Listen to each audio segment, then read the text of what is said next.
बिस्मिल्लाहिर्रहमानिर्रहीम। अस्सलाम वालेकुम। ऑफिस से थकी हारी खातून छुट्टी के बाद घर जाने के लिए बस में सवार हुई। सीट पर बैठकर आंखें मूंद कर थोड़ा सा रिलैक्स करने की कोशिश करने लगी। अभी बस चली ही थी कि अगली कतार में बैठे एक साहब ने अपना मोबाइल निकाला और ऊंची आवाज़ में गुफ्तगू शुरू कर दी। उनकी गुफ्तगू कुछ इस तरह से थी। जान, मैं गफूर बोल रहा हूँ, बस में बैठ गया हूँ और घर ही आ रहा हूँ। हाँ हाँ, मुझे पता है कि 7 बज रहे हैं, 5 नहीं।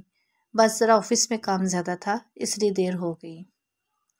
नहीं जान, मैं शबनम के साथ नहीं था, मैं तो बॉस के साथ मीटिंग में था।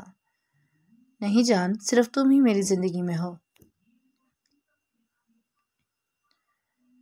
हाँ, कसम से। इस ऊंची आवाज़ में मुसलसल गुफ्तगू से खातून का सारा रिलैक्स करने का प्रोग्राम मुखारत हो चुका था और वो बहुत अनईज़ी महसूस कर रही थी। काफ़ी देर बाद तक भी जब ये सिलसिला जारी रहा तो खातून की हिम्मत जवाब दे गई। वो उठी और फ़ोन के पास जाकर ज़ोर से बोली, गफूर डार्लिंग, फ़ोन बंद करो, बहुत हो चुका। इस पागल औरत को कितनी सफाइयाँ दोगे। अब गफूर साहब हस्पताल से वापस आ चुके हैं, लेकिन पब्लिक मकामात पर उन्होंने मोबाइल का इस्तेमाल मुकम्मल तौर पर बंद कर दिया है।